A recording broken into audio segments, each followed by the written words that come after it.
नाही, शेतकऱ्यांच्या ज्या मागण्या होत्या निवडणूक काळामध्ये त्यांनी केलेल्या होत्या. एक मागणी म्हणजे सोयाबीन आणि कापसाचे भाव यावर्षी कमी आहे, त्यामुळे फरकाचं अनुदान द्यावं. त्यासाठी संपूर्ण महाराष्ट्रातून 4,000 कोटी रुपये, 5,000 रुपये प्रति हेक्टर, साधारणतः 80 लाख हेक्टरवर सोयाबीन आणि कापसाचा पेरा आहे. त्यामुळे 4,000 कोटी रुपये महाराष्ट्र सरकार खर्च करणार आहे. दुसरं, शेतकऱ्यांची सातत्याने मागणी होती की आता वीज बिल थकीत झालेलं आहे, ते आमच्याकडनं भरणं शक्य नाही.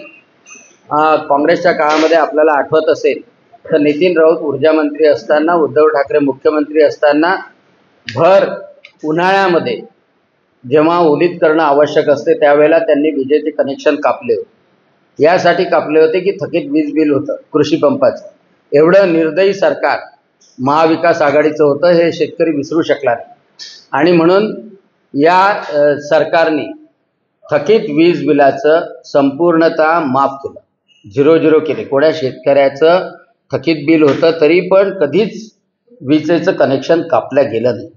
ही अतिशय महत्त्वाची गोष्ट आहे. शेतकऱ्यांना माहीत आहे, परंतु मी पत्रकारांच्या माध्यमातून बाकीच्या जनतेला आणि या काँग्रेसवाल्यांना, जे लबाड आहेत, जे स्वतःच्या राज्यामध्ये शेतकऱ्याचं विजेचं कनेक्शन कापून उभे संत्र्याचे झाडं वाळू दिले होते पण त्यांना घाम फुटला नव्हता, असे निर्दयी लोक आहेत, त्यांना याची कदर येणार नाही.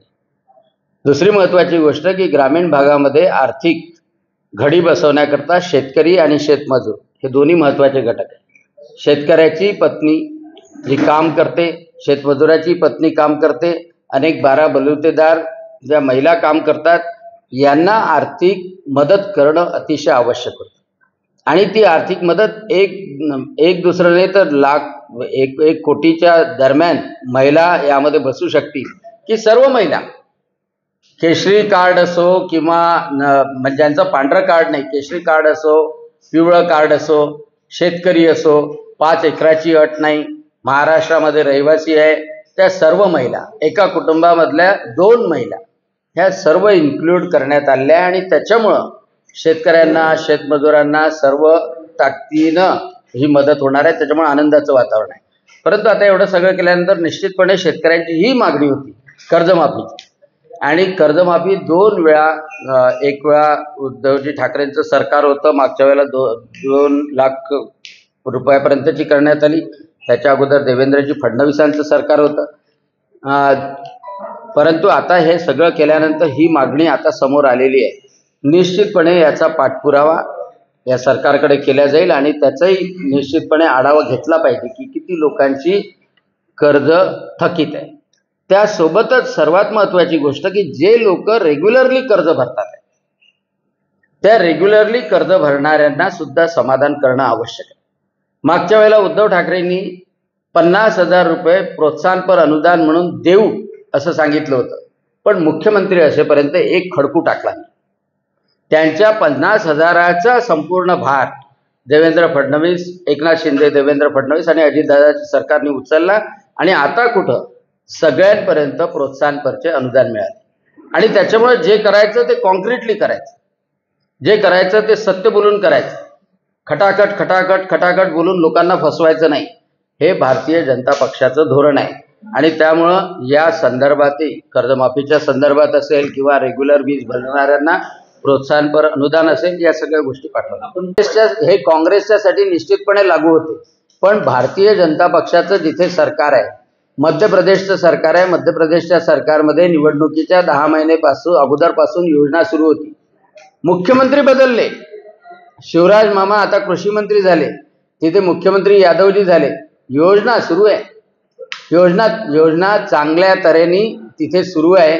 आणि त्याच्यामुळं हा DNA बदमाशीचा, फसवणुकीचा हा भारतीय जनता पक्षाचा नाही, हा काँग्रेसचा निश्चितच आहे.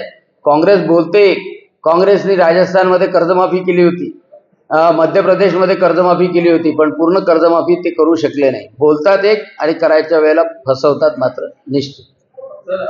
सांगतो GSTच्या संदर्भात एक पहिली गोष्ट हे सांगतो की खतं आणि इन्सेक्टिसाईड, पेस्टिसाईड कोणत्याही दुकानदाराला जाऊन विचारा. GST हा नवीन नाही, अगोदर व्हॅट होता, सेल टॅक्स होता, आणि त्याची बेरीज करून एक्साईज आणि व्हॅट होता, त्याची बेरीज करून जो टॅक्स झाला तो जीएसटी झाला. अगोदरच्या वेळेलाही 18%च होता. काँग्रेसच्या सरकारची जीएसटीच्या अगोदरही तेवढाच होता. फक्त तो त्यामध्ये हिडन राहत होता. आता खताचा भाव अलग आणि जीएसटीचा भाव अलग. तरी पण मी शेतकरी या नात्याने माझं स्पष्ट मत आहे की याच्यावरचा जीएसटी निश्चितपणे कमी झाला पाहिजे. ठिबक सिंचनावरचा जीएसटी कमी झाला पाहिजे आणि महाराष्ट्राच्या अर्थमंत्र्यांनी, कारण यामध्ये जीएसटी काउन्सिलमध्ये केंद्र सरकार असतं, प्रत्येक राज्याचे अर्थमंत्री असतात आणि राज्याचं एकमत असलं, सगळ्या राज्यांचं एकमत असलं आणि त्यांचा जो प्रस्ताव येतो तो त्यामध्ये पारित केला जातो जीएसटी काउन्सिलमध्ये. आनंदाची गोष्ट अशी आहे की महाराष्ट्राच्या सरकारने हा प्रस्ताव दिलेला आहे आणि आता बाकीच्या राज्यांनाही कन्व्हिन्स करणं सुरू आहे. एक वेळा बाकीच्या राज्यांचंही मत आलं तर जीएसटी मधून कमी करणं, म्हणजे विशेषतः ठिबक सिंचन, ट्रॅक्टर अप्लायन्सेस, इन्सेक्टिसाईड, पेस्टिसाईड, खतं आणि बियाणं यावरचा जीएसटी निश्चितपणे 5% करण्यात आला. मतदारसंघामध्ये रामदासजी तडस यांना 17,000चं लीड आहे. 17,000चं लीड आहे म्हणून माझ्यावर जी जबाबदारी सोपवली होती ती अतिशय चांगल्या तऱ्हेनं पार पाडली.